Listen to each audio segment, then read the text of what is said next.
Well, is investing in gold the way to go? Up next, Robin looks at a Canadian mining company with proven reserves in Alaska. Long term, I think buying gold now is like buying gold at $35 back in the early 1970s. It's a bargain. That's the opinion of many Bay Street insiders these days. Its brilliant light has cast a shadow over the once almighty greenback that has slipped by more than 50% against the euro in the last 6 months. And since bullion acts in reverse to the U.S. dollar, gold has become a bright spot in many investors' portfolios.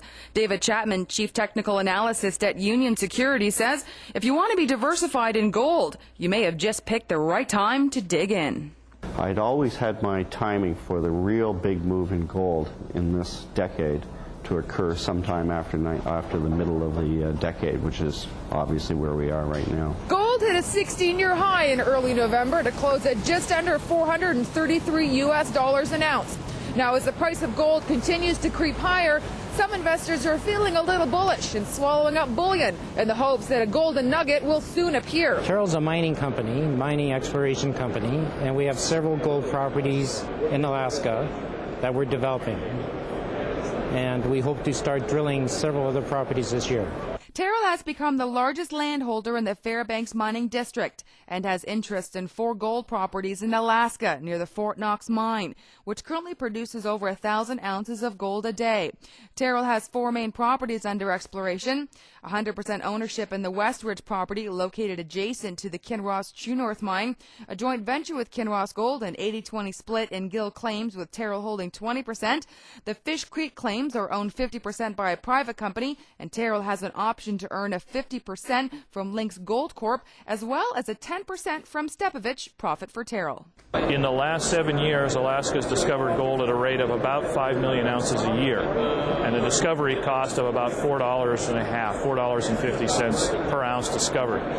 The average benchmark industry-wide is about $20. If you can do it for less than $20, you're doing well. You can do it if it costs you more, you're starting to get into dangerous country economically.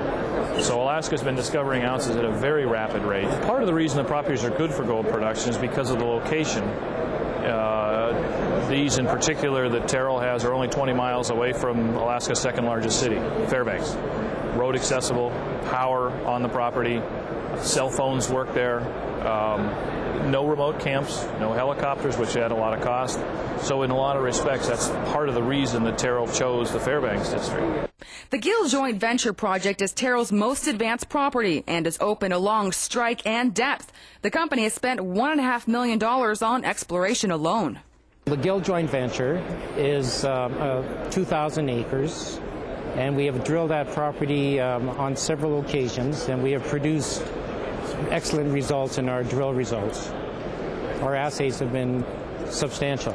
Drill results, 10 million tons grading 0.04 ounces per ton of gold for 400,000 ounces. The property has proven gold reserves and in 2003 produced grades as high as 0.5 ounces a ton, which is some of the highest grade ever found in the Fairbanks mining district. Meet Kurt Freeman. This renowned geologist has been collecting rocks since he was 6, and in 1978 he took his hobby and turned it into a reality and is known for his expertise around the globe in gold exploration. The reserves are probable. Drill probable is what it's called. In order to increase them to a stage where they would be called proven reserves, it's just a simple matter of infill drilling, drilling closer holes, closer spaced together to give you a better three-dimensional surety, and that's also from an economic standpoint, so that when you do mine them, you know what's in front of you, you know what you're going to get. The West Ridge and Fish Creek properties are also exciting ventures for the company and are in the early stages of exploration. Both properties are located adjacent to producing mines and are likely to show mineralization. Teryl Resources investor Jim Bryce puts his money on Fish Creek. The Fish Creek is thought to be the main vein for the supply of gold that's coming on the Gilmer area. It is thought to be a fault, and there's gold all the way along it. And he is not alone. In fact, plans for drilling are already revving up to go. We hope to start drilling several of our properties before breakup. We're looking at the Fish Creek claims. We hope to start drilling around April of this year. Over the the past year, Teryl has raised close to $2.5 million. The company trades on the TSX Venture Exchange under the symbol TRC.V. 52-week high is 73 cents and a 52-week low of 30 cents. Teryl also trades on the pink sheet under the symbol TRYLF. Now, there is another interesting side to this story. Given the closeness of locations between Kinross and Teryl, as well as their ongoing partnerships, some analysts believe that there may be a takeover here. Now, if Kinross does take over Teryl, this will certainly be a boon for shareholders, as in almost all cases, there's a premium on the market value of the share. Being as they are joint in with Kinross, somewhere along the line, there should be a takeover by Kinross of Teryl. For additional information on Teryl Resources, call 604-278-5996 or at 1-800-665-4616, or you can always visit them online at www.terylresources.com.